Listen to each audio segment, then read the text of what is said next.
Құрметті әріптестер, баршаңызды дүниежүзілік еңбекті қорғау күнімен құттықтаймын. Сіздерге зор денсаулық, табысты жұмыс тілеймін. Халықаралық еңбек ұйымы жыл сайын 28 сәуірде бүкіл әлемдегі жұмыс орындарында жазатайым оқиғалар мен аурулардың алдын алуға жәрдемдесу мақсатында дүниежүзілік еңбекті қорғау күнін атап өтеді. Ағымдағы жылдың тақырыбы климаттың өзгеруінің еңбек қауіпсіздігі мен гигиенасына әсері. Ауа райының өзгеруі еңбек саласына, әсіресе жұмысшылардың қауіпсіздігі мен денсаулығына айтарлықтай әсер етеді. Сондықтан барлық деңгейдегі басшыларды кез келген климаттық жағдайда қызметкерлерді барынша қорғауға шақырамын. Бұл арнайы киім, арнайы аяқ киіммен және жеке қорғаныс құралдарымен қамтамасыз ету. Нұсқау беру және алдын алу шараларын уақытылы қабылдау.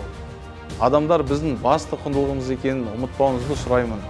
Әрқайсымыз жұмысшылар мен жолаушылардың өміріне, денсаулығына жауаптымыз.